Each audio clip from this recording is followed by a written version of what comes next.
So welcome to Bonjour, everyone. Welcome to bonjour à this tous, consultation bonjour on the futures à of cette teaching consultation sur les perspectives d'avenir de l'enseignement on the Arab world.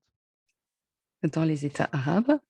Happy to say a few words of introduction on Je behalf suis of ravie the de vous dire organizers of quelques the propos liminaires. Tout d'abord, je remercie les webinars organisateurs. Ce by UNESCO, webinaire a été organisé par the l'UNESCO National Task Force on Teachers, and grâce au concours the de l'équipe spéciale sur les enseignants, la TTF, um, et Foundation. grâce à la fondation Just Bin before Rachid Al beginning Maktoum. our Juste avant turning over to the de panel, démarrer ce just webinaire et donner la some parole aux panélistes, background and je vais vous specifically donner quelques on the region, a informations few contextuelles, observations for the Arab world, peut-être two quelques unique observations characteristics sur le monde which arabe qui est contribute doté de uh, caractéristiques first spécifiques, that's uniques. a region with a very Tout d'abord, young population.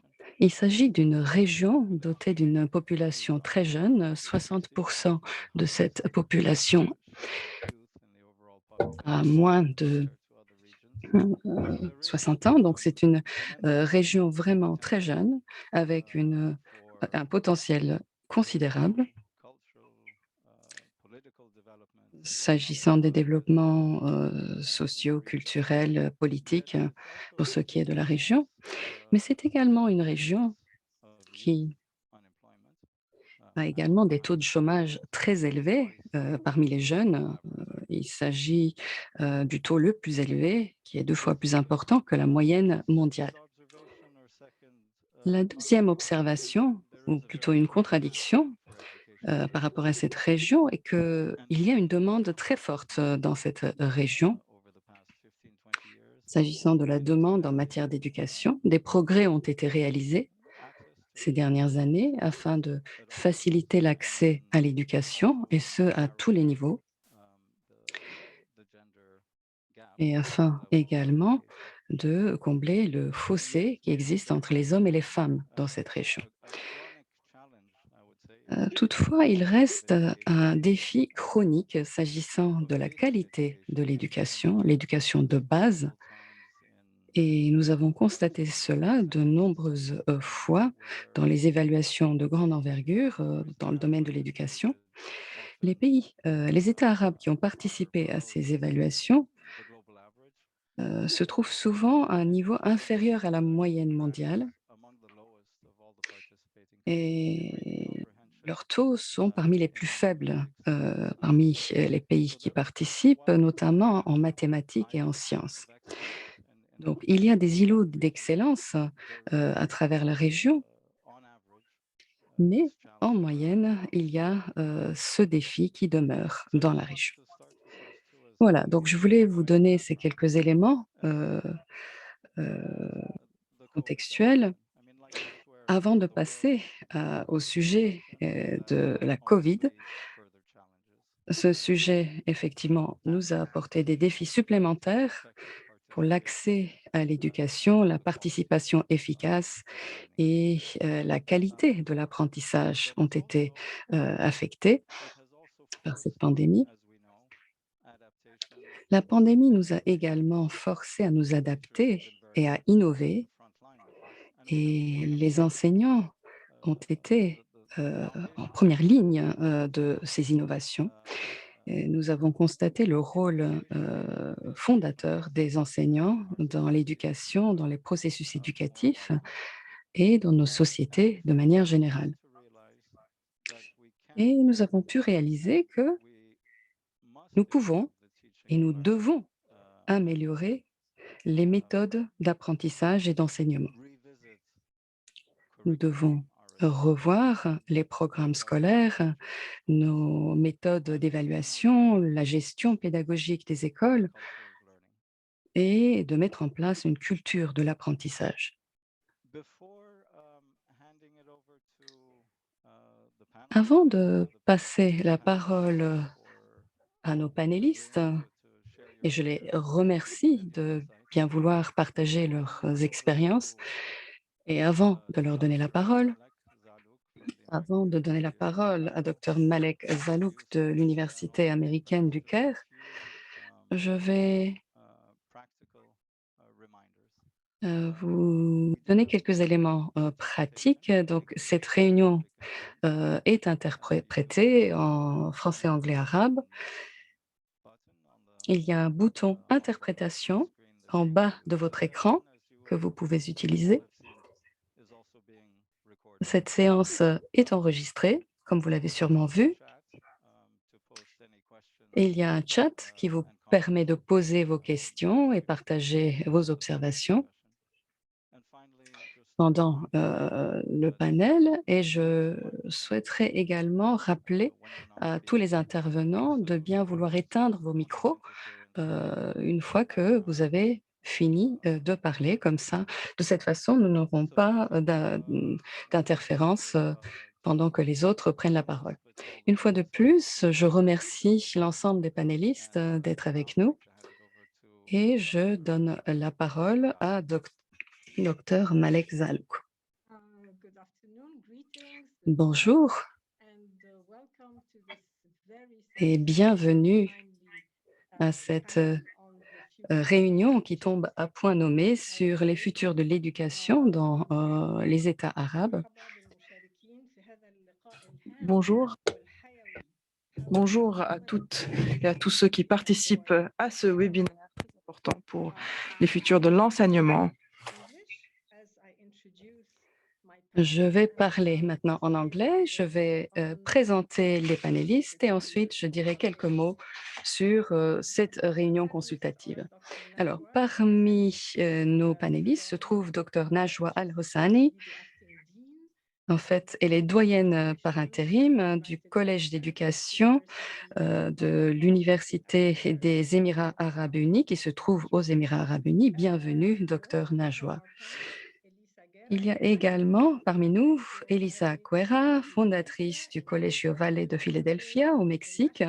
Elle est membre de la Commission internationale de l'initiative Future de l'éducation. Bienvenue, Elisa. With us also from Parmi nous se trouve également de la Hilmi Hamdan, Palestine, who's an Monsieur educational Hilmi specialist Hamdan, formateur director of the pédagogique National et Institute of Education superviseur à in l'Institut national Palestine. de formation pédagogique en We Palestine. also have a fourth distinguished Il y a panelist, un quatrième panéliste Antonio Novoa, distingué, l'ambassadeur Antonio who Novoa, is a l'ambassadeur fellow du for Portugal auprès de l'UNESCO International Commission et on the Future membre of de la Education Commission internationale on de the l'initiative Future de l'éducation. We Bienvenue, Monsieur have l'ambassadeur.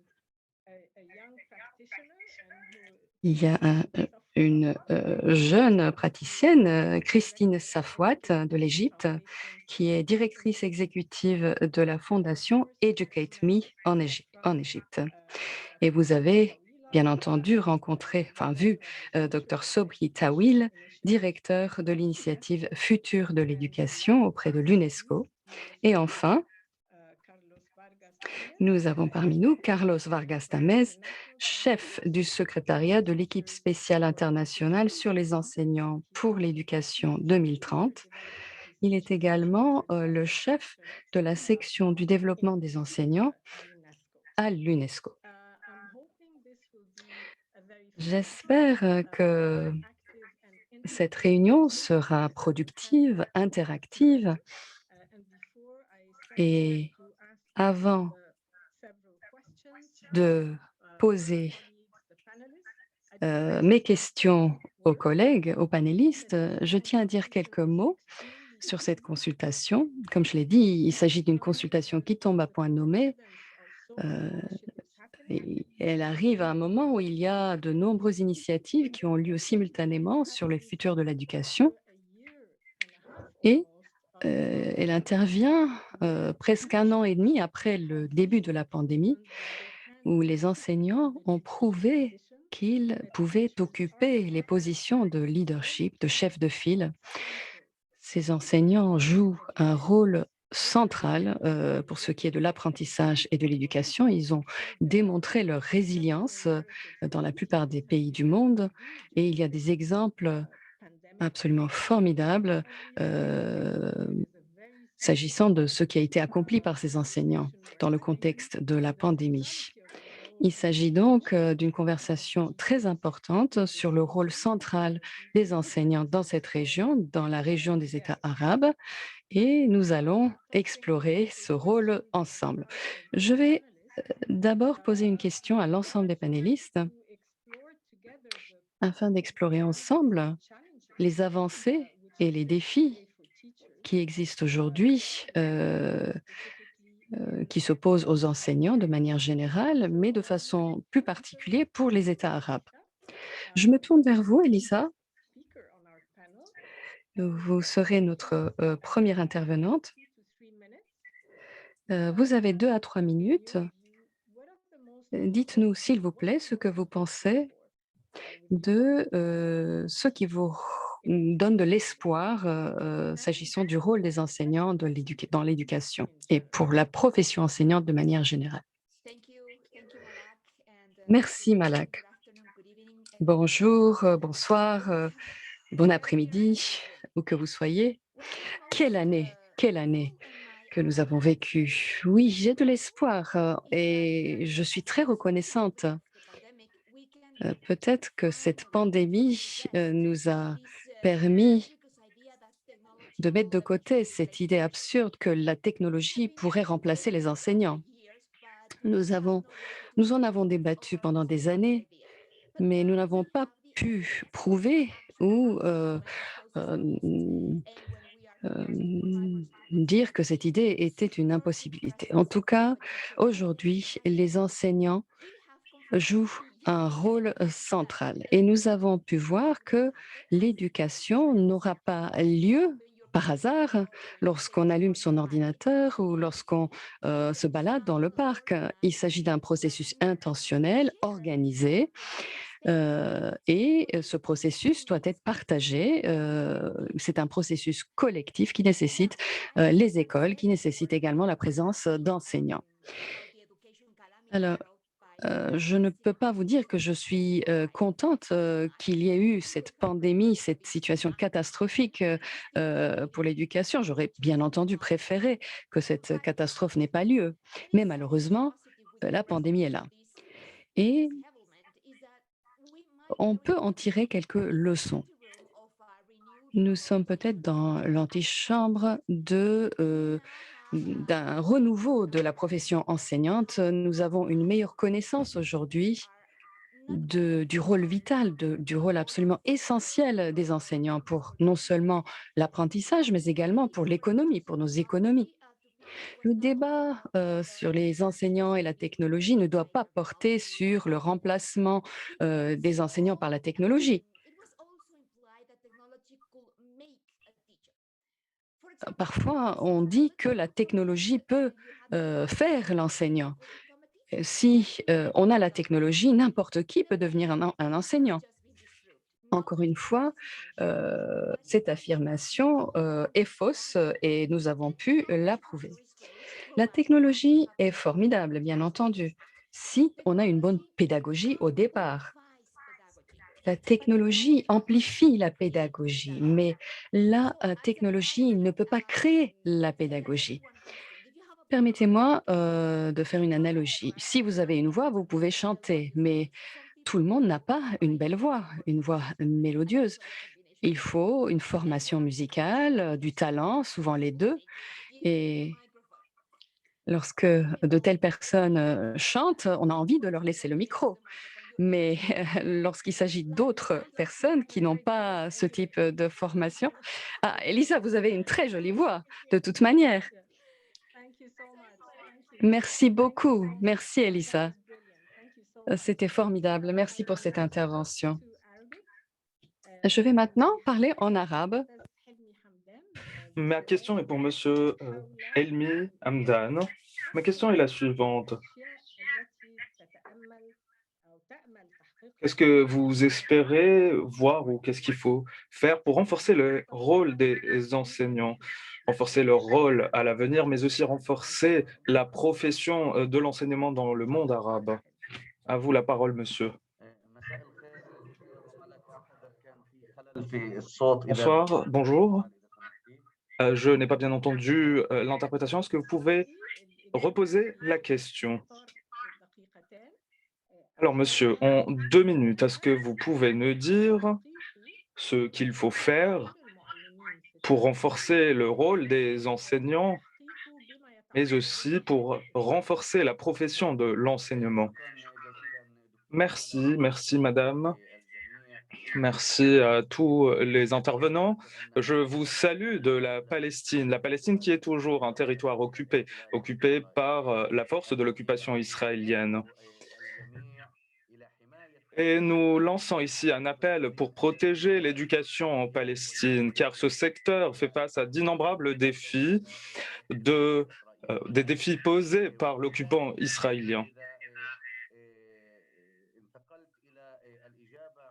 En ce qui concerne votre question, madame, une question qui est liée à l'introduction que vous avez prononcée au début, il me semble que tout le monde veut améliorer la qualité de l'enseignement. Et cette qualité de l'enseignement se fait en se penchant sur de nombreuses questions. De passer de l'éducation à l'apprentissage, par exemple, et pour garantir une bonne qualité de l'éducation qui permettra à l'élève de devenir un élève innovant et qu'il puisse aussi s'adapter aux changements du monde. Donc ce travail ne peut pas se faire sans renforcer la profession de l'enseignement tout entière et spécialement dans le monde arabe.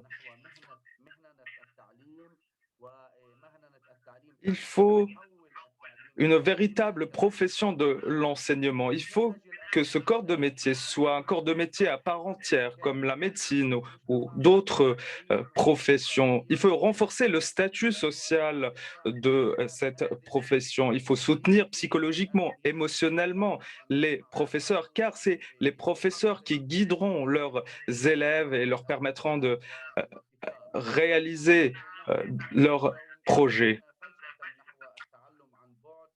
Aujourd'hui, nous avons basculé vers un apprentissage à distance et je suis d'accord avec Elissa. On ne peut en aucun cas remplacer l'enseignant par la technologie. Et on ne peut pas fermer définitivement les écoles. La technologie doit être un environnement pour transférer les connaissances. Il faut voir la technologie comme un outil.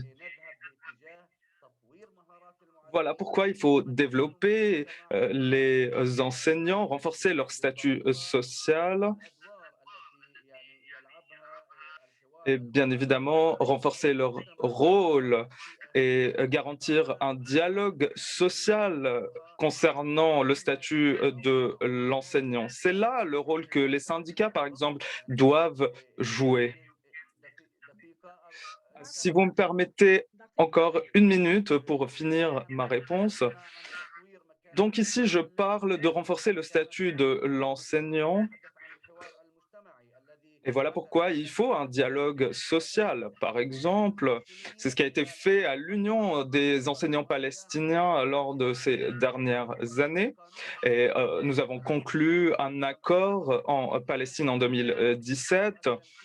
Et cet accord est en cours d'élaboration et prévoit plusieurs choses. Il se penche sur plusieurs points, et notamment le manque de soutien financier. Et je reviendrai à ce point un peu plus tard lors de cette discussion. Merci. Merci, Monsieur Helmi, pour cette réponse. Je vais repasser à l'anglais et je donne la parole à l'ambassadeur Novoa qui va écouter qui va parler de l'autre aspect de la question. Quels sont, à vos avis, les défis que rencontrent les enseignants dans le domaine de l'éducation? Quels seront leurs défis d'avenir et quels sont les grands défis de la profession de manière générale? Je vous donne la parole. Merci beaucoup. Je crois que je vais parler en français si ça ne vous pose pas de problème pour un peu plus de diversité. Sinon, je continue en anglais. Alors, je m'adresse à vous en français, d'abord pour vous remercier tous et toutes et pour dire que je suis totalement d'accord avec les propos antérieurs d'Elisa et de notre collègue qui vient d'intervenir. Je crois que nous avons tous et toutes le sentiment qu'on est à la fin de quelque chose. On est à la fin de quelque chose. On est au début d'une autre chose quelconque, dans le monde, dans l'éducation, dans les écoles. Alors, ce sentiment peut être vécu avec un sentiment de perte, quelque chose qui est en train de se terminer.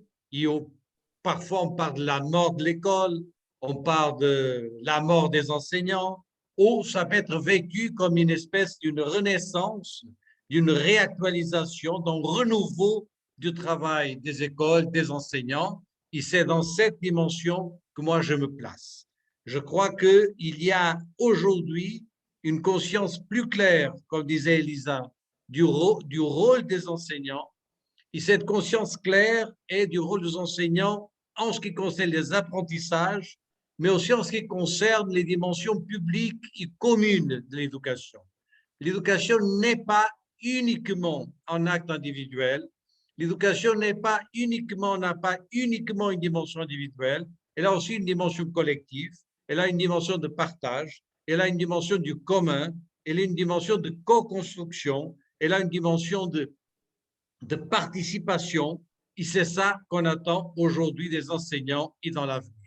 Et bien évidemment, les défis que les enseignants doivent se poser dans les prochaines années sont les défis d'une nouvelle relation avec la société.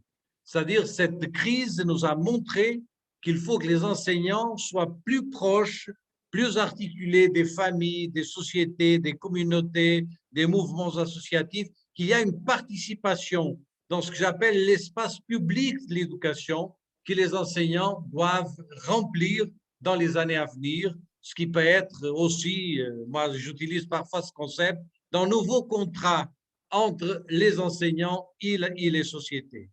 Mais il y a aussi des nouvelles tâches des enseignants à l'intérieur de l'école. Et oui, les écoles sont très importantes. On doit protéger les écoles. Les écoles servent à quoi?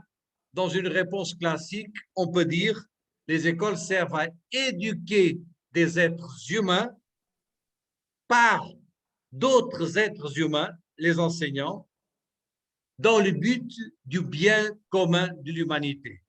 Alors, si on voit les trois dimensions, on accentue le caractère humaniste de nos enfants, de nos étudiants, la dimension humaniste de nos enseignants et aussi le bien commun de l'humanité. Et pour cela, les écoles vont changer beaucoup. Et au cœur du travail des écoles, il y a un mot qui doit être dit, c'est le mot collaboration. Et le mot collaboration ou coopération, c'est un mot essentiel pour définir l'avenir des enseignants et l'avenir des écoles. Merci. Je vous remercie énormément. Superbe intervention, comme d'habitude. Merci bien. I will now go, Je vais à présent reparler en anglais, dit la modératrice, et nous allons passer à Christine. Nous allons également demander à Christine, de son point de vue, quels sont les défis auxquels font face les enseignants pour ce qui est de l'éducation à l'avenir et la profession de l'enseignement de manière générale. Merci beaucoup, Dr Malak. Bonjour tout le monde, c'est un plaisir d'être avec vous aujourd'hui. J'appuie tout à fait les propos d'Elisa et de mes collègues concernant la période passée qui a montré au monde entier que les enseignants sont essentiels pour l'éducation et que la technologie ne peut jamais remplacer les enseignants. Les enseignants ne peuvent pas être remplacés par des robots, cependant, ils peuvent apprendre à utiliser les robots dans leur travail. Je vais prendre un autre aspect des choses qui a été souligné par le passé et qui devrait l'être à l'avenir, c'est la communauté scolaire dans son ensemble et l'importance de la communauté scolaire, l'importance de la participation des parents, leur rôle dans le système d'enseignement, l'importance de la participation des élèves dans le processus d'apprentissage et la nécessité d'intégrer la technologie. Car pendant de nombreuses années, les écoles ont été définies de manière très spécifique. Il y a les murs, les salles de classe. On a une définition très précise de l'école. Or, l'année écoulée nous a montré clairement qu'il faut redéfinir les écoles, les réimaginer. Elles peuvent prendre des formes diverses. Pendant des décennies, l'éducation n'a pas été aussi pertinente et adaptée aux changements technologiques que ne l'ont été les autres secteurs. La pandémie COVID-19 est arrivée pour donner un coup de pouce au système d'enseignement afin de nous permettre de mieux nous réaliser, de voir comment nous pouvons nous intégrer avec la technologie. Cela nous pousse jusqu'à nos limites. Certains étaient très résistants à la technologie, ont avancé lentement, mais grâce à la technologie, nous avons tous pu évoluer. Et le grand défi porte autour de l'engagement et la participation des élèves, de leurs parents, le changement du rôle de l'enseignant et l'importance du rôle de l'enseignant, ainsi que son nouveau rôle aujourd'hui. Les enseignants, notamment dans le monde arabe, où nous avons le sentiment qu'il faut que l'enseignant dise tout, nourrisse chaque bouche individuellement, eh bien, les enseignants doivent passer de ce rôle-là à celui de conseiller, de dirigeant. Le rôle de l'enseignant change. La pandémie nous a aidés à ce faire. Et le plus grand défi est de savoir comment est-ce que les enseignants peuvent maîtriser, comme l'a dit le docteur Malak, le fait qu'ils sont leaders du système d'enseignement. Et il faut aussi se demander comment intégrer les différentes parties prenantes du système d'enseignement dans ce processus et comment utiliser au mieux la technologie. Merci beaucoup de vos excellentes idées, Christine, toujours présentées avec brio, comme d'habitude. Je vais à présent donner la colloque à ma collègue Maran de l'UNESCO qui va partager des informations avec les panélistes. Maran, merci, Dr. Barat. Bonjour à tous. Nous voulons connaître vos avis et nous allons donc partager un questionnaire et nous allons vous accorder 30 secondes et nous invitons à choisir 2 réponses parmi les réponses disponibles. Alors, comme vous voyez devant vous, la question, selon vous, quels sont les principaux défis que les enseignants doivent surmonter? Donc, vous avez attente réaliste, gérer l'apprentissage à distance, programme obsolète et inadapté, manque d'opportunités de développement professionnel, absence de soutien apporté par les pairs, absence de soutien socio-émotionnel, ainsi de suite. Alors, nous accordons 30 secondes pour répondre et pour choisir 2 réponses parmi les réponses disponibles. Alors, maintenant, tous les participants sont en train de choisir leurs réponses et nous vous en remercions. Maintenant, nous allons voir les réponses. Est-ce que vous pouvez afficher les réponses? Alors, comme vous voyez devant vous, alors la réponse la plus choisie est la gestion de l'apprentissage à distance, suivie par le manque d'opportunités de... Non, je m'excuse. Alors, c'est la détérioration du métier d'enseignant. Merci à tous pour vos réponses et je redonne la parole à Madame Malak. Merci à vous. Maintenant, nous allons s'adresser à Dr Najwa. Comment, à votre avis, l'expérience de la pandémie va-t-elle influencer le recrutement de nouveaux enseignants?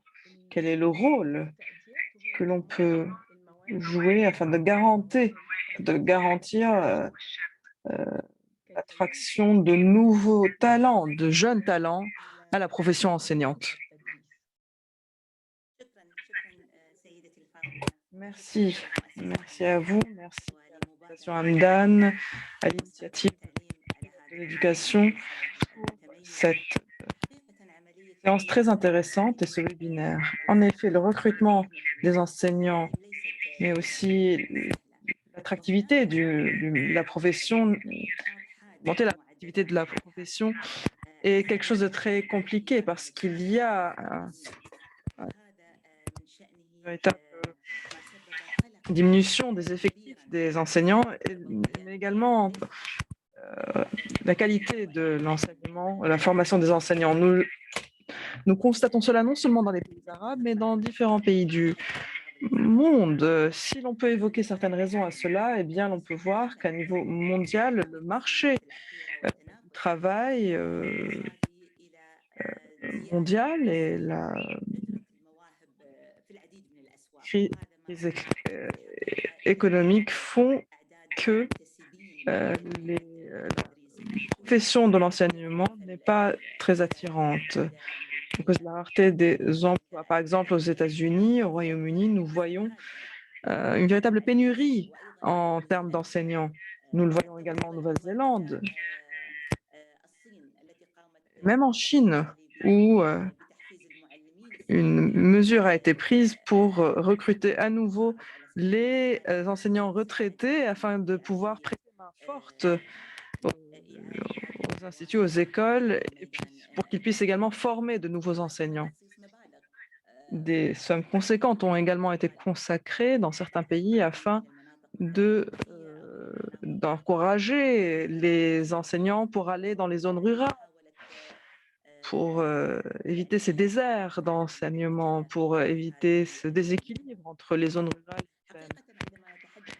En effet, quand on parle de renforcer l'attrait ou l'attractivité de ce métier, eh bien, les mesures sont diverses, mais il s'agit là de prendre de véritables choix, des décisions politiques qui peuvent avoir des conséquences budgétaires. Par exemple,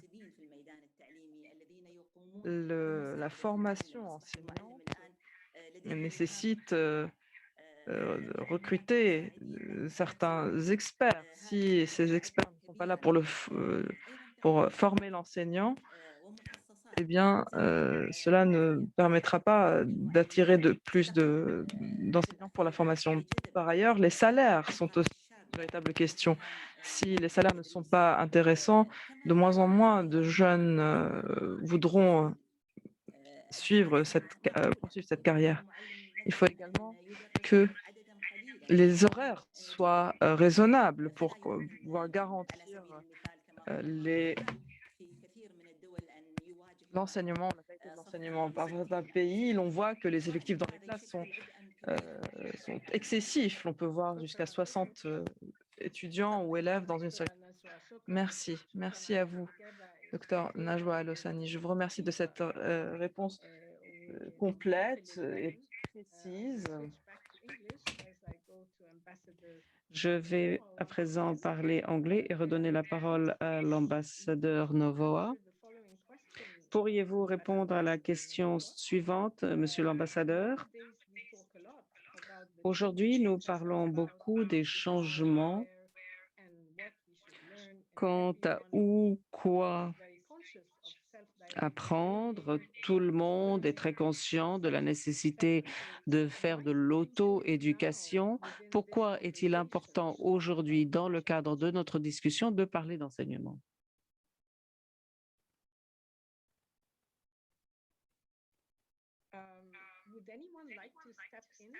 Est-ce que quelqu'un veut intervenir pour répondre à cette question? Si l'ambassadeur Novoa ne veut pas, vous voilà, monsieur. Donc, je reprends ma question. Aujourd'hui, de nombreuses discussions ont cours sur la manière d'apprendre, le lieu de l'apprentissage. On parle beaucoup de l'auto-apprentissage grâce aux technologies modernes. Il y a beaucoup d'apprentissage autonome qui se fait. Ma question est donc la suivante. Dans ce nouveau contexte, pourquoi est-il important de parler de l'enseignement? Pouvez-vous brancher votre micro? Votre micro est muté. Merci. Pour quelqu'un qui étudie l'histoire de l'éducation depuis longtemps, je peux vous dire que l'éducation est une question d'équilibre. Il faut trouver les équilibres. Et quand je parle d'équilibre, ça veut dire qu'il faut parfois pousser les apprentissages et vers l'avant, ainsi que les libertés de choix. Tout cela est crucial. Et à d'autres moments, ce qui est le cas aujourd'hui, il faut donner un coup de pouce à l'idée que l'apprentissage n'est pas simplement un exercice individuel, mais que c'est un exercice collectif et qu'il faut construire les canons de l'apprentissage, que l'éducation, c'est une relation avec d'autres élèves, d'autres étudiants, d'autres enseignants. Et cela ne peut pas se faire de manière contrainte. Si nous nous limitons à regarder l'effort individuel, l'apprentissage peut être effectué par le biais de la technologie, peut passer par des appareils et des machines, mais l'apprentissage est aussi un processus collectif.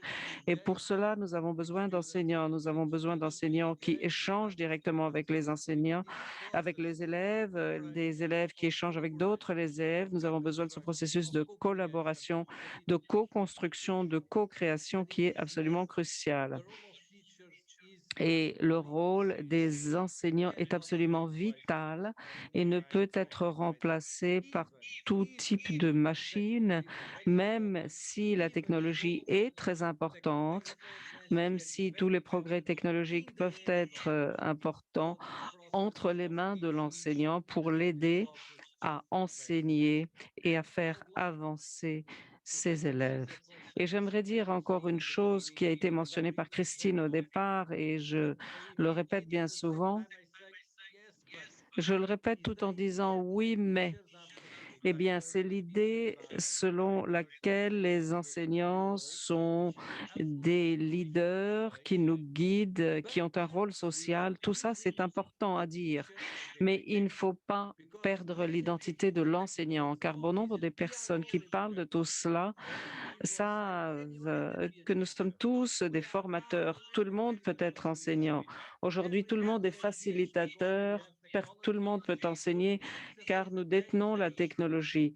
Or, c'est un discours très dangereux qui évolue de manière dangereuse dans notre société et partout. Donc, nous devons préserver l'identité de l'enseignant, sa profession, reconnaître le fait que le rôle de l'enseignant change et que nous avons différents rôles et pas des rôles limités à la pédagogie de l'enseignement, même si la pédagogie de l'enseignement est importante. Mais ce n'est pas le seul élément important, bien entendu. Merci beaucoup, merci. Et dans la mesure où nous parlons à nouveau du rôle de la technologie, je vais me tourner à nouveau vers Christine et lui poser la question suivante. Nous avons constaté durant la pandémie que les enseignants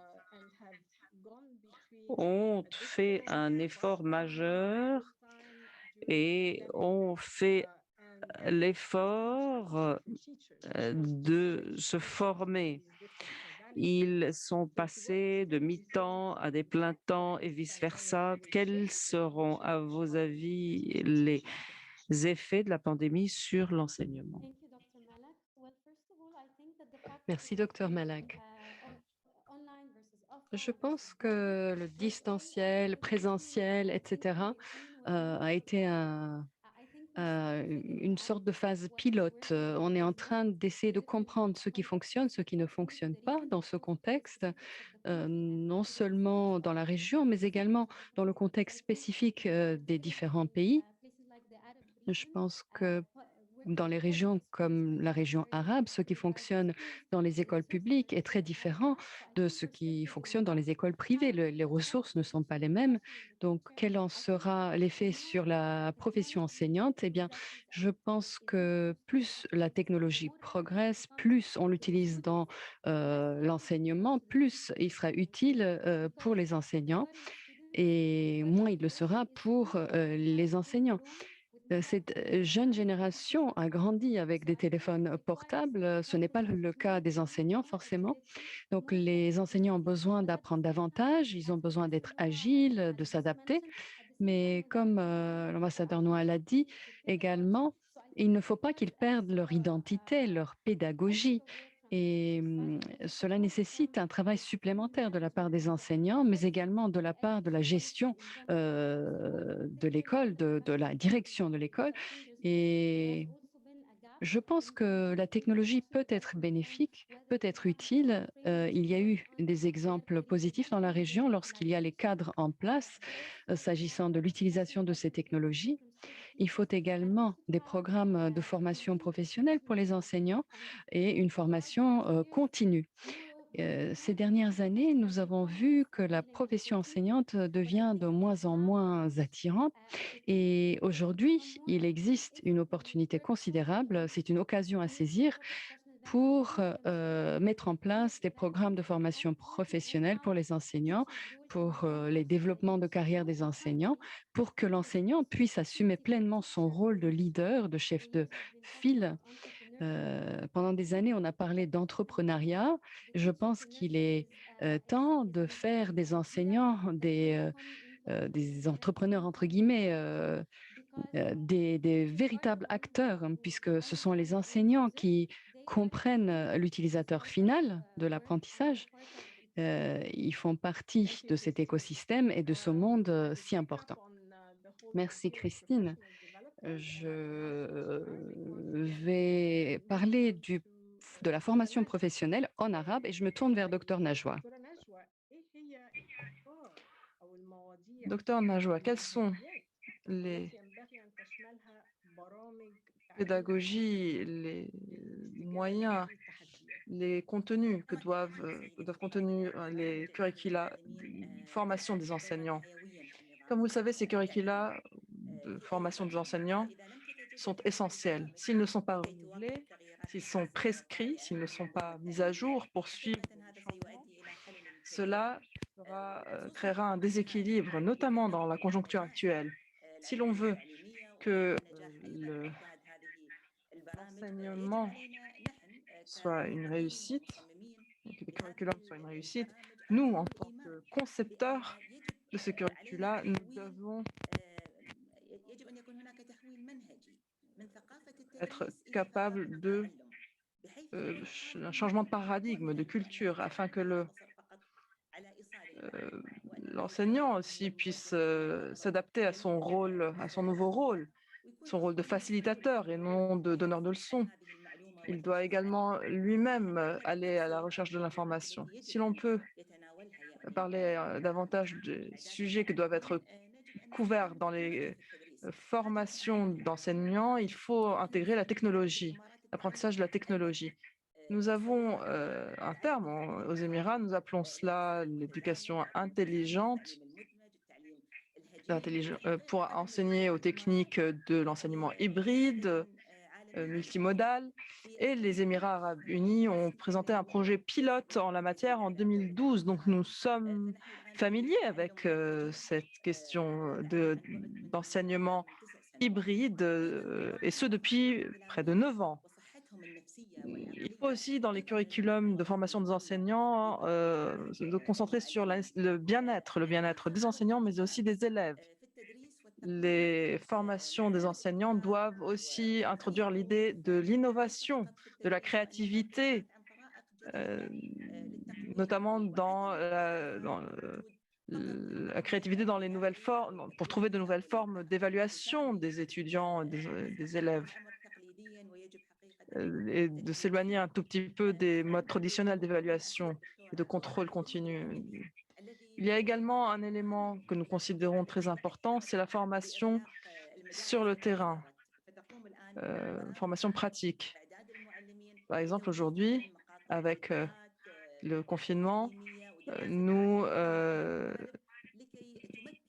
essayons de travailler sur des cas pratiques, par exemple des cas d'enseignement à distance, des vidéos qui sont des enregistrements d'enseignement pour tirer des leçons de cette expérience d'enseignement à distance. Merci à vous, Dr Najwa, d'avoir énuméré ces éléments. Je vous remercie de cette réponse très complète. Maintenant, la parole est à Monsieur Helmi Hamdan. Je vous pose la question suivante. Après cette pandémie et les leçons que nous avons pu tirer en termes de formation des enseignants, quelles sont les meilleures pratiques que nous devrions maintenir et conserver pour l'avenir?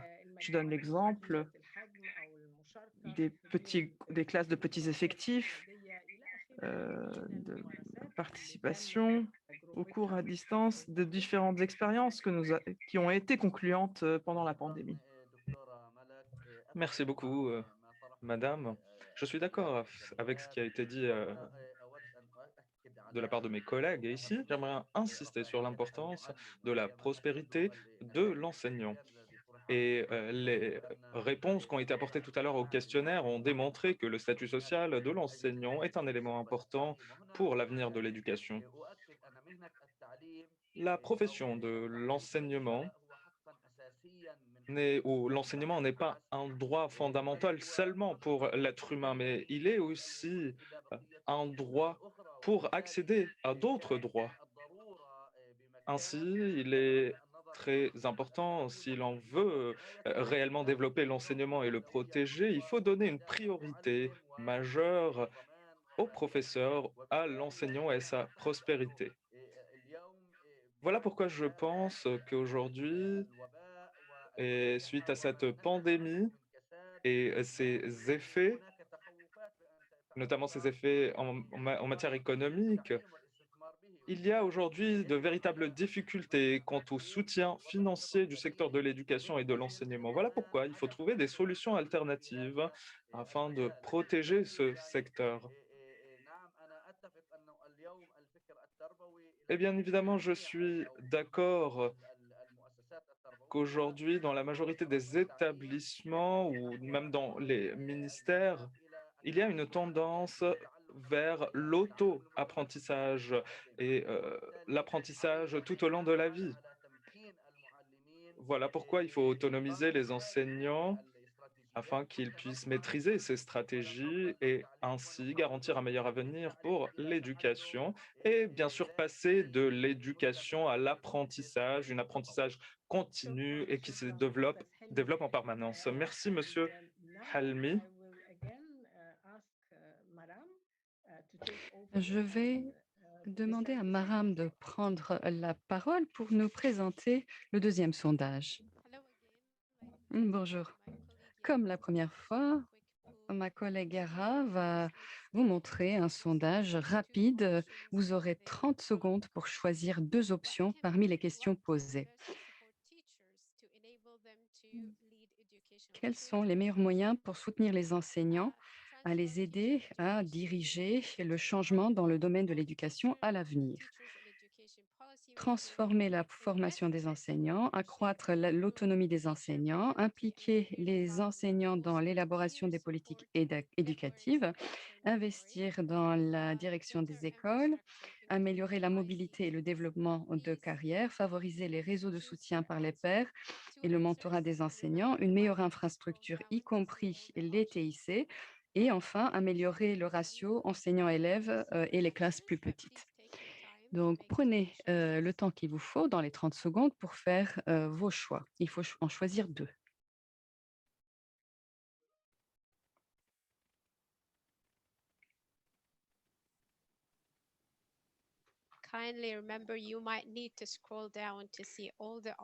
Donc, il faut peut-être descendre pour voir l'ensemble des options.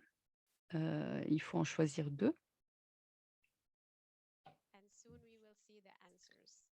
Et très rapidement, nous allons pouvoir voir les réponses.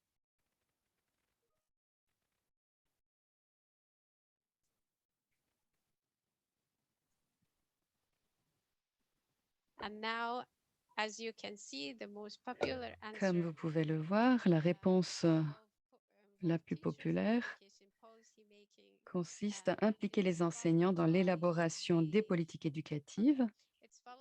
Et la deuxième réponse porte sur l'amélioration des infrastructures, y compris les TIC. Merci, Maram. Je me tourne une fois de plus vers Elissa. Elissa, vous avez 2 minutes pour une réponse très rapide. Donc, imaginons qu'on est en 2050. À votre avis, quel sera l'environnement nécessaire, le bon environnement pour aider les enseignants à continuer à apprendre, à améliorer leurs compétences et trouver les approches pédagogiques nécessaires pour accompagner les élèves au mieux, au mieux. Merci beaucoup. Il y a une idée très intéressante proposée par Danny Broderick. Nous connaissons le concept de l'économie de la connaissance, une économie insulaire qui se fonde sur les avantages portés par les avancées technologiques.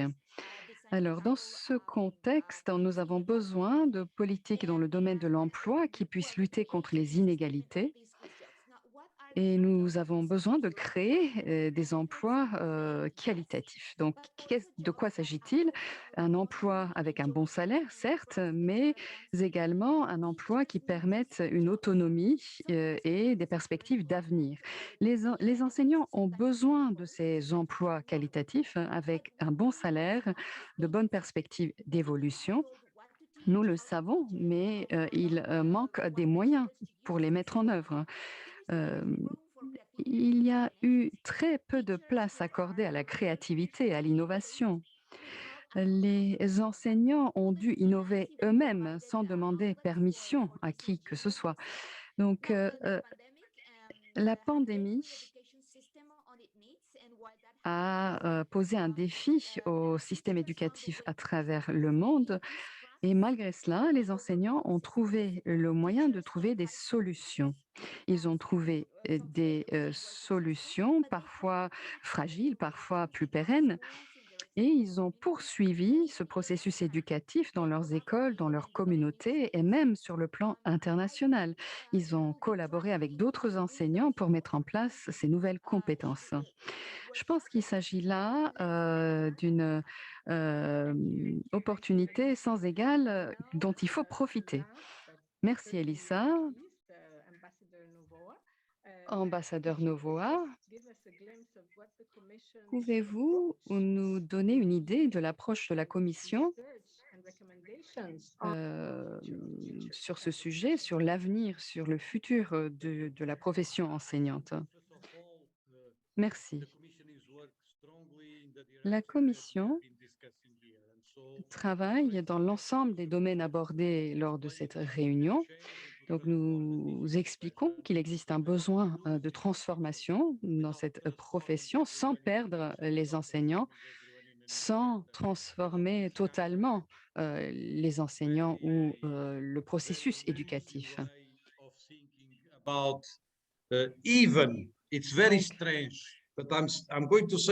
peut-être un peu étrange, mais pour moi, c'est étrange de dire cela. Même le mot éducateur, qui est un mot tout à fait correct, à sa place, donne une vision un peu pas tout à fait adaptée. C'est un mot, par conséquent, risqué à utiliser. Et c'est peut-être partiellement vrai, mais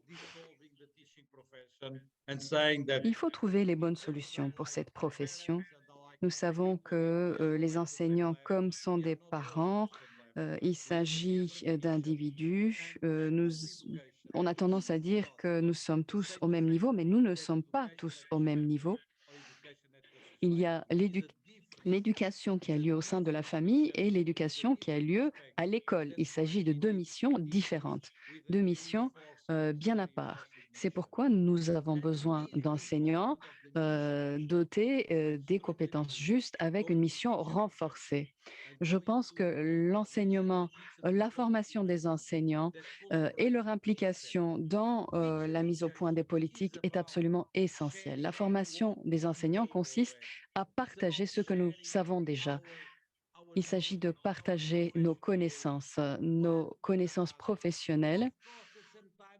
Bien entendu, parfois, il faudra aller au-delà de tout cela. Il faut aller aux universités, il faut aller à d'autres endroits, mais le, le cœur de cette profession enseignante doit porter sur le partage, sur la réflexion entre les enseignants. Comment partager ce que nous savons et comment construire des communautés plus fortes qui peuvent s'impliquer dans la mise au point des politiques et qui peuvent avoir une place plus importante dans la politique de l'éducation. En ce qui me concerne, il s'agit là du rôle essentiel des enseignants et la Commission œuvre pour cela. Et c'est pourquoi je pense que d'ici la fin de notre rapport, tel que nous l'avons conçu jusqu'à présent, avec nos idées, nous allons consacrer deux chapitres, un chapitre sur les enseignants spécifiquement et un deuxième chapitre sur l'enseignement supérieur, car l'enseignement supérieur est un domaine très important pour notre monde et c'est très lié à la formation des enseignants. Cela permet de promouvoir l'enseignement public, un enseignement de qualité, un enseignement inclusif pour tous.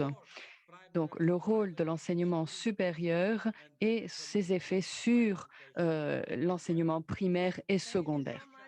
Merci beaucoup. Je vois que vous êtes passionné par ce travail. Je suis malheureusement obligée de vous arrêter et je vous remercie pour votre intervention. Merci. C'est rassurant de voir que la mission prend la direction que vous venez d'évoquer. Donc, j'espère que vous avez préparé des questions puisque nous allons passer aux questions-réponses. Mes collègues Maram et Leila vont m'aider à identifier ces questions. Merci Malak.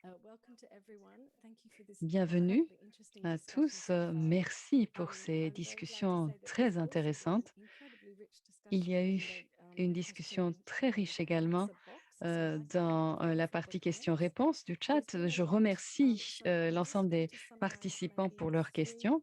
Je vais essayer de résumer les 3 points essentiels et nous pourrons en aborder d'autres si nous en avons le temps. Tout d'abord, la question du développement professionnel des enseignants, la formation des enseignants, leur préparation. Alors, une question portait sur la formation des enseignants par le passé et jusqu'à présent, comment nous avons formé les enseignants pour les préparer à la crise actuelle et à d'autres crises à venir. Une deuxième question sur comment nous pouvons favoriser les compétences des enseignants, comment nous pouvons les motiver. Et troisièmement, il y a eu des questions, des observations sur le rôle des TIC et un apprentissage mixte pour les enseignants. Donc, il y a eu un lien qui a été établi entre les TIC, mais également sur l'ensemble de ces outils. Est-ce que ces outils sont les bons outils pour les enseignants et pour les élèves? Je m'arrête là et je vais donner la parole aux intervenants. Merci beaucoup. J'aimerais passer à Madame Najwa à présent pour répondre à la question du développement professionnel des enseignants et dans quelle mesure est-ce que cela a été satisfaisant ou pas. Pour ce qui est de l'innovation et les enseignants, encourager l'innovation, je demanderai à Elissa de bien vouloir répondre à cette question-là. Et enfin, Pour ce qui est de la question des technologies de l'information, est-il sain d'avoir tous ces différents outils?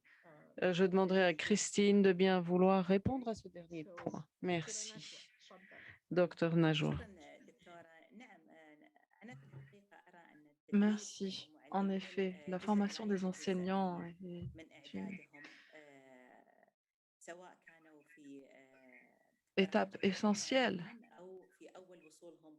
qu'ils soient débutants dans la profession ou issus d'instituts de formation des enseignants. Cette formation permet, en étant complète, de refléter de prendre en compte les défis actuels. Aux Émirats arabes unis, nous avons un programme de formation complet qui permet à l'enseignant, entre autres, d'acquérir les compétences numériques et technologiques. Nous avons pu former 25 000 enseignants et administrateurs pour les écoles publiques, plus de 9 200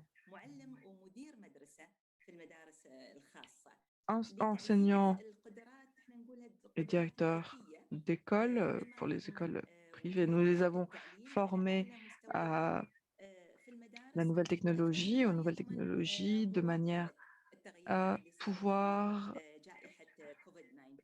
être flexibles et pouvoir s'adapter à des crises comme celle que nous venons de vivre. Notre programme de formation des enseignants comprenait déjà ces éléments, développement professionnel, mais ce n'était pas de la même dose, dans la même dose, si l'on peut dire. Cette formation pour les enseignants nous permet d'avoir des enseignants qualifiés et flexibles en face de ce genre de crise. Oui, merci. Je me permettrai, moi également, de vous partager l'expérience de l'Égypte en matière de formation d'enseignants. Nous avons de nouvelles recrues qui sont formées dans les écoles. Nous essayons d'avoir un profil type de l'enseignant de l'avenir et d'écrire quelles sont les qualifications requises. Les qualifications ne se limitent pas aux capacités ou à la maîtrise de la technologie, mais également au rôle de l'enseignant en tant que producteur d'informations, en tant que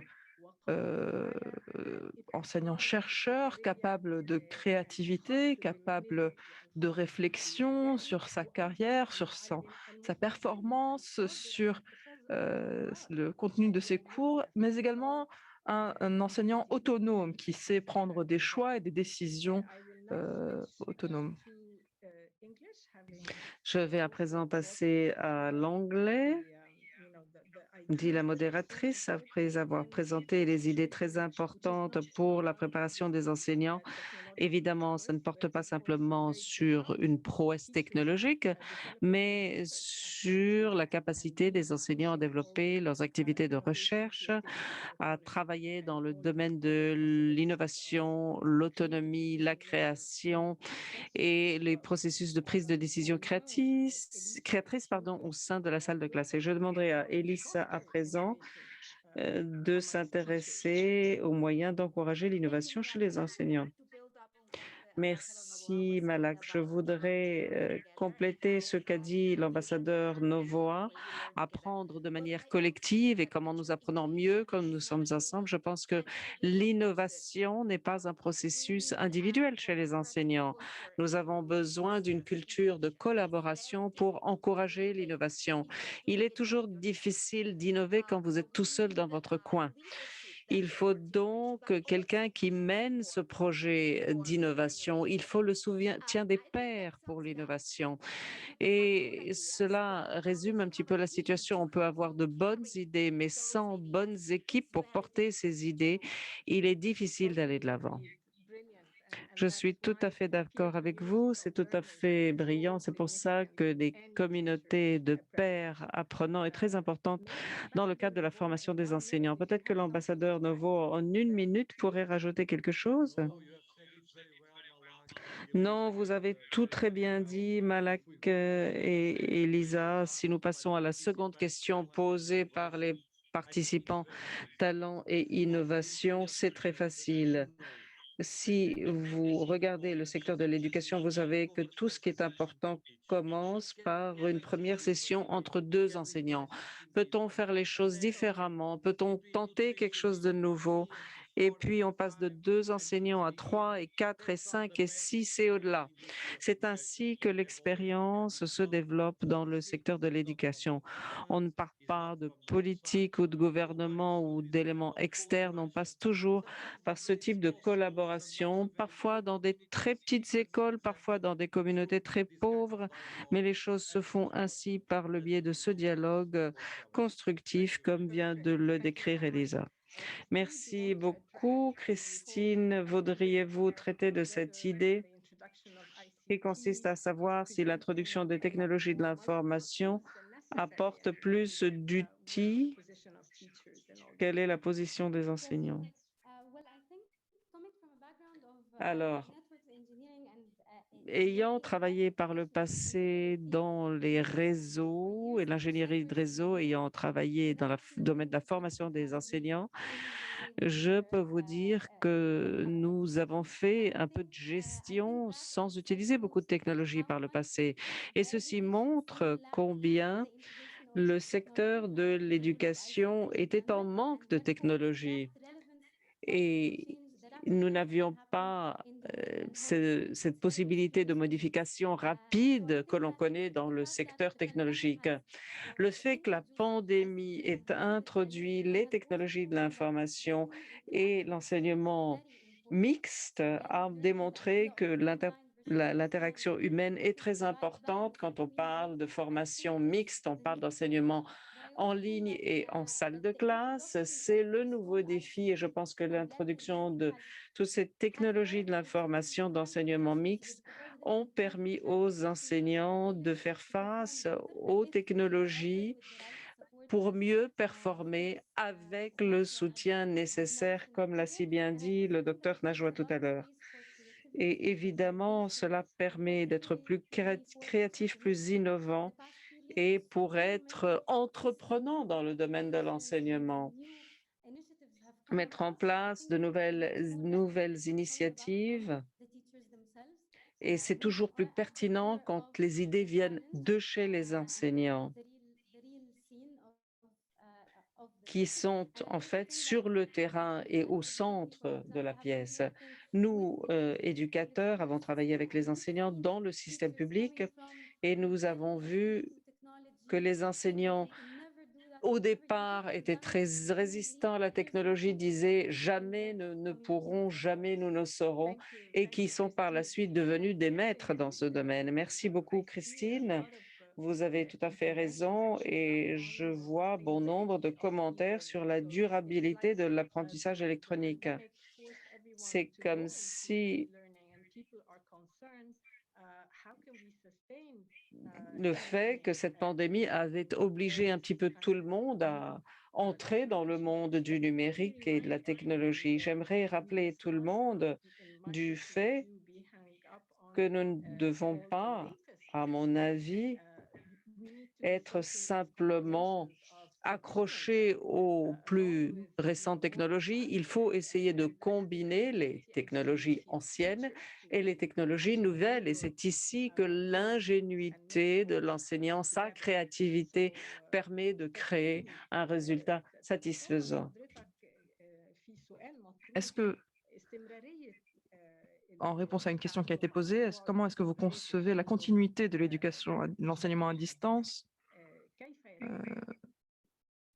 À votre avis, comment cela peut être conçu?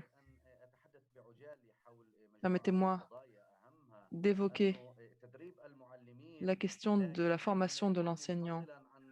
Cela ne peut être séparé de l'enseignement, de la formation, pardon, des directeurs, des superviseurs et des du corps administratif.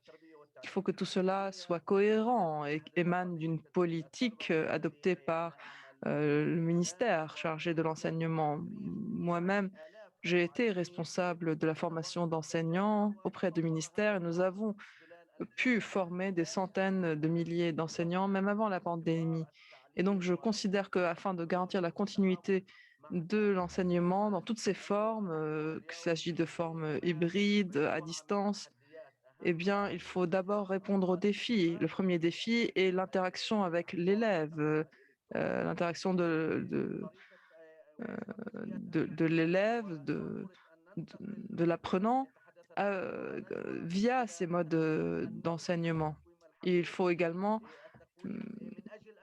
une formation, une évaluation de l'apprenant qui soit elle-même qualitative, qui soit loin des notes et des manières traditionnelles de contrôle continu, afin de véritablement pouvoir mesurer les acquis de l'apprenant. Par ailleurs, il faut que j'évoque un autre sujet très important. Il faut véritablement garantir l'accès de l'éducation à tous. Cela permettra la continuité de l'enseignement dans toutes ses formes, dans de différents cas, dans de différents pays. Et jusqu'à aujourd'hui, ces mots ou ce slogan n'a pas pu être mis en œuvre, même avec l'avènement de l'enseignement à distance, du e-learning. Des régions entières restent marginalisées, des pans entiers de la société n'ont pas accès à Internet. Comment garantir l'éducation pour tous dans certaines régions éloignées, en Algérie, en Égypte, même en Palestine? Et malgré des différents projets pilotes et des différentes expériences très réussies, eh bien, nos efforts ne sont pas suffisants. Nous avons pu augmenter l'accès à l'éducation dans un enseignement ouvert via une plateforme que nous avons créée pour l'accès aux cours avec des moyens très modestes. Nous avons par exemple l'arrière-pays de Jérusalem, le sud d'Hébron, les différentes régions qui sont, comme vous le savez, où les territoires palestiniens, vous le savez, sont parsemés à cause de l'occupation israélienne. Néanmoins, nous arrivons à garantir une certaine continuité en utilisant les nouveaux modes d'enseignement, en utilisant la connexion 4G, 5G même. Et donc, comment parler d'avenir de l'éducation si nous ne garantissons pas d'abord un accès équitable pour tous? Il faut rappeler que l'enseignement est un bien public des nations et qu'il faut absolument aborder ces questions en général afin de garantir la continuité de l'éducation dans toutes ses formes, sous toutes ses formes. Merci à vous, Monsieur Helmi. J'aimerais rajouter, et je vais passer à l'anglais, dit la modératrice, je vais rajouter quelques commentaires à cette question de durabilité de l'enseignement à distance. Ceci doit être accompagné par une plus grande intégration des élèves. Tout le monde l'a souligné. Il faut aussi transformer la relation entre enseignants et élèves. Nous avons besoin d'une relation plus libéralisée, plus démocratique, qui permette aux jeunes élèves, aux jeunes enseignants de jouer le rôle de mentor également. Ils peuvent aussi participer à la découverte de solutions. Ils peuvent également soutenir les enseignants si cette relation devait changer. S'il n'y a pas d'autres questions, Leila, Maran, voudriez-vous proposer de nouvelles questions? Je peux peut-être poser une dernière question moi-même. Merci. Je crois qu'il nous reste le temps pour une, deux questions, pas plus.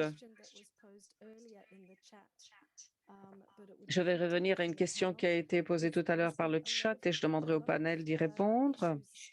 Bon nombre de questions ont été soulevées quant aux pertes en termes d'enseignement, d'évaluation et qu'en est-il du retour à l'école? Qu'est-ce que cela veut dire pour les enseignants? Qu'attendra-t-on des enseignants pour récupérer toutes ces pertes et comment va-t-on aider les enseignants à se faire? Je m'arrêterai là, mais il y a une autre question si vous avez le temps, dont Helmi nous a en partie parlé, comment soutenir les enseignants qui travaillent dans des situations difficiles et dans les zones rurales et éloignées. Merci. 5 à 10 minutes, pas plus pour conclure là-dessus. Merci. Alors, perte d'apprentissage, évaluation, retour à l'école. Comment est-ce que tout cela peut constituer un poids et un défi sur l'enseignant? Comment peut-il compenser cette perte d'apprentissage? Comment peut-il gérer le processus d'évaluation? Je vais me tourner vers Elissa et Dr Najwa. Si vous pouviez faire commentaire. Oui, merci Malak. Ça va être une tâche monumentale, évidemment, mais elle le sera encore plus si on continue à réfléchir à l'éducation et au programme comme étant cet élément énorme auquel on doit mettre fin. Ça va être un petit peu une course sans fin. Nous pourrions peut-être proposer de regarder les choses plus en profondeur plutôt que de faire des pas de géant inutiles. Nous devrions peut-être regarder les choses avec attention et mettre en place des méthodes dialectiques d'enseignement. Regarder les programmes non pas comme des choses figées, mais des choses qui requièrent un dialogue intergénérationnel pour présenter au moins 2 points de vue différents. Et si nous ne pouvons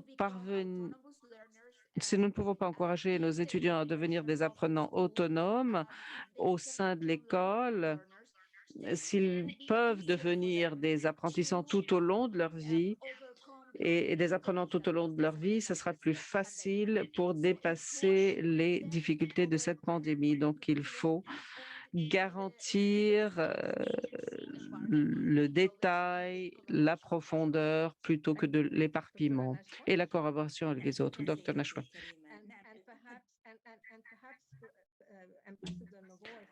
Et ensuite, je donnerai la parole à l'ambassadeur Novoa.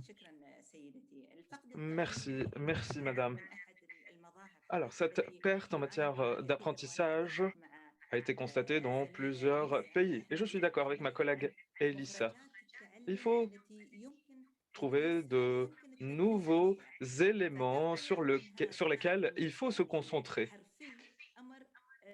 On ne peut plus garantir tout le programme aujourd'hui. Il faut trouver des éléments essentiels à tirer de ces programmes et se concentrer sur ces éléments.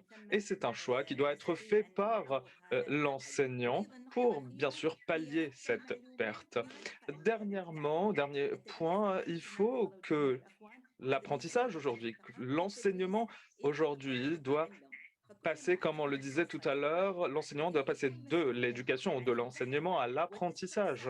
Donc l'étudiant ou l'élève doit être responsable de chercher l'information lui-même pour pallier cette perte justement. Monsieur l'ambassadeur, voulez-vous rajouter quelque chose sur ce point? Monsieur Novoa, nous ne vous entendons pas. Votre micro est éteint. Monsieur l'ambassadeur, un commentaire très rapide pour conclure.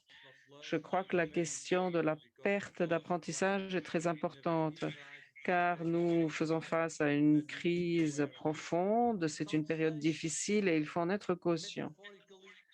Mais d'un point de vue métaphorique, ce qui est encore plus important, ce n'est pas la perte d'apprentissage, mais la perte des enfants. Nous perdons les enfants au sein des écoles. Nous perdons des générations d'enfants dans bon nombre de parties du monde, les enfants n'allant plus à l'école. Et même dans ces régions où on ne les perd pas, les limites, les frontières entre l'école, les enseignants,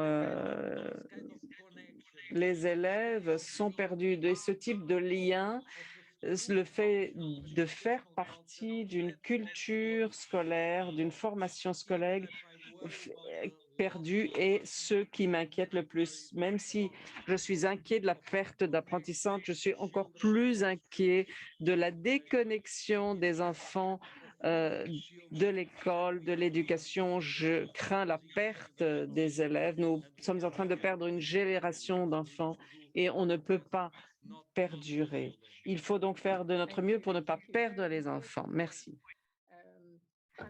Merci beaucoup. C'est un point très, très important. Docteur, واعتقد كان في تعليق من قبلك ولكن ايضا اذا سمحت تجاوب على السؤال الاخر ايضا انه كيفيه دعم المعلمين في ظروف صعبه. lors de ces conditions très difficiles. Merci, merci, madame. Il y a bien évidemment une perte pendant cette année liée au passage à l'apprentissage à distance. Ça, c'est une vérité. Mais le plus important est comment garantir une continuité et comment renforcer la qualité des enseignements, faire participer davantage les étudiants, pallier les effets de cette pandémie et tirer des leçons apprises tout au long de l'année dernière. Il me semble qu'ici, il y a un aspect positif, à savoir le passage de l'enseignement à l'apprentissage et d'investir les technologies en faveur de l'éducation et de l'enseignement. Même si la pandémie n'avait pas eu lieu, il faut travailler dans ce sens. Il faut renforcer le lien entre l'enseignant et l'élève et l'étudiant. Il faut soutenir donc les enseignants dans des régions très éloignées. Ici, on ne fait pas le plaidoyer d'un apprentissage à 100% à distance, mais bien au contraire, tirer les points positifs de ces outils pour renforcer l'éducation, renforcer l'enseignement, que ce soit chez l'enseignant ou chez l'élève. Merci. Et en ce qui concerne la question du soutien à apporter aux enseignants, cette question est d'une importance majeure. Et je suis d'accord avec ce qui a été dit par tous les intervenants aujourd'hui. Aujourd'hui, il y a un lien qui se défait entre l'école et les élèves, mais aussi entre les élèves eux-mêmes, car il y a une interaction entre les élèves, entre les enfants au sein même de l'école. Ici, j'aimerais juste faire un petit commentaire. Le soutien à apporter aux enseignants est absent aujourd'hui. On parle beaucoup de soutien psychologique et social accordé aux enfants, mais on ne parle jamais de ce genre de soutien pour les enseignants. Il faut créer des mécanismes en ce sens, que ce soit des hotlines, des numéros à appeler, mais il est important d'accorder un soutien psychologique et émotionnel aux enseignants. Merci, docteur Malak. Ce dernier point, je voulais l'évoquer justement. Nous avons beaucoup parlé du développement professionnel. D'habitude, on parle des aspects académiques, pédagogiques, et on parle moins de l'état psychologique des enseignants. Et je pense que cette année passée a été extrêmement difficile avec des hauts et des bas partout dans le monde, mais surtout pour les enseignants et les élèves. Et il y a de nombreuses recherches sur ce sujet. Il y a des recherches qui portent sur le bien-être des enseignants et l'effet direct sur le bien-être des élèves. Donc, je pense qu'il s'agit là d'un élément clé pour soutenir les enseignants qui travaillent notamment dans les zones défavorisées. Et dans le contexte de la décentralisation, ce sujet revêt une importance particulière et il faut trouver la solution qui fonctionne. Il faut pour cela une compréhension approfondie du contexte. Je peux vous donner un exemple très simple. Nous avons une école communautaire ici en Égypte et aucun élève n'a accès à la technologie. C'est pourquoi nous avons mis au point une boîte à outils que nous avons livrée à ces élèves. Et au final, nous avons découvert finalement que 60% des élèves avaient accès aux technologies grâce au téléphone portable, peut-être de leurs parents, peut-être uniquement le week-end. Ce n'est pas un accès à 100%, mais la décentralisation doit être contextuelle. Et l'implication des parents, notamment dans les zones défavorisées, avec un accès limité à la technologie, revêt une importance encore plus Thank you so particulière. much, Christine. Merci And beaucoup, thank Christine. you Et all avec ces for mots, this je vous lovely remercie discussion and tous pour conversation. cette And now we discussion are très turning over intéressante to et pour Carlos ces Valdez questions. Maintenant, je Manes, donne la Secretary parole à for the Carlos International Task Manes, Force le on Teachers Education and Education, responsable and de also l'équipe Chief of spéciale sur Teaching les Data enseignants, Protection at la UNESCO. TTF pour Carlos, please 2030. take over for the Euh, closing remarks. Vous avez la parole pour la clôture de la séance. Merci beaucoup. Merci Malak. Et merci à l'ensemble des intervenants pour cette conversation très intéressante. Plutôt que de faire une clôture, j'aimerais peut-être poser quelques questions ou des jalons qui vont définir les discussions à venir. Il y a un certain nombre de questions qui ont été abordées, des questions très importantes qui vont façonner notre façon d'envisager l'avenir de l'apprentissage. Donc, il y en a trois que je tiens à évoquer. Tout d'abord, nous avons entendu lors de cette discussion et dans les questions posées dans le chat porte sur la revalorisation des enseignants. Je pense qu'il est très important de faire un effort cohérent et l'importance qu'on accorde à l'enseignement doit être en rapport avec le soutien accordé aux enseignants. Il s'agit là d'une leçon très importante à retenir. Et bien entendu, les sujets prioritaires changent selon l'époque. Nous avons parlé de la technologie, du leadership, du rôle dans la décision politique. Mais en fait, il faut réfléchir à la construction de cet enseignement, du monde de l'enseignement dans son ensemble. Cet élément est très, très important. Il y a des instruments normatifs qui existent, dont nous pouvons tirer profit. Il ne faut pas les oublier. Nous avons quelques recommandations. La recommandation UNESCO-OIT sur la profession enseignante.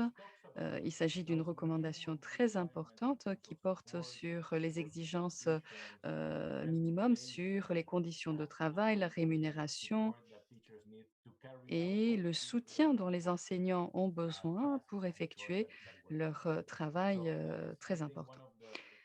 Il s'agit là d'une des leçons à tirer de cette conversation. Et deuxièmement, la deuxième leçon porte sur l'aspect relationnel de l'enseignement. Certains panélistes l'ont abordé. En fait, la magie, la sagesse de l'enseignement consiste à renforcer ces relations avec les élèves, ce qui est encore plus difficile aujourd'hui, étant donné la fermeture des écoles, l'utilisation des TIC. Cette relation entre l'enseignant et la communauté est également une relation très importante. Donc, les enseignants sont des fondateurs des communautés. Ce sont des personnes qui construisent nos communautés tout en prenant en compte les besoins sociaux, les exigences, les priorités. Et Ils peuvent également jouer un rôle de médiateur qui a été évoqué également, un rôle qui a été évoqué. Ce qui m'amène à mon troisième point, mon dernier point, qui porte sur le rôle des enseignants comme médiateurs. Antonio l'a évoqué et il me semble que l'ensemble des panélistes l'ont également abordé. En fait, le rôle des enseignants est absolument primordial. La technologie ne peut effacer le rôle de l'enseignant, bien au contraire. La relation dont on a besoin, la formation dont les enseignants ont besoin, l'autonomie, tout cela est nécessaire afin de pouvoir interpréter le monde pour les apprenants. Donc, les enseignants sont des travailleurs culturels.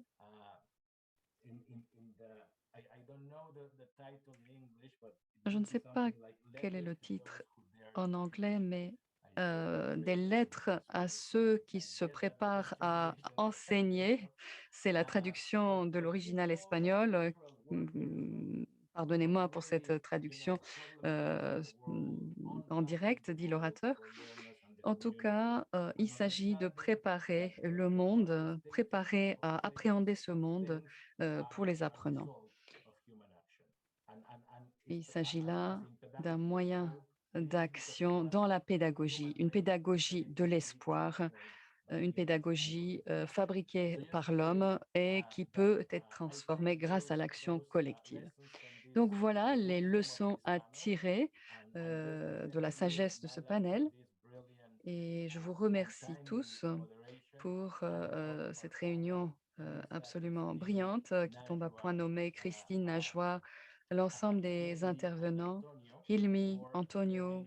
Je vous remercie tous d'avoir partagé votre sagesse avec nous et d'avoir posé également des questions pour poursuivre cette conversation sur le rôle des enseignants à l'avenir, pour façonner l'avenir de l'éducation. Avec ces mots, je tiens à remercier l'ensemble des participants qui ont suivi ce webinaire depuis le début. Je tiens également à remercier la Fondation Hamdan pour leur soutien,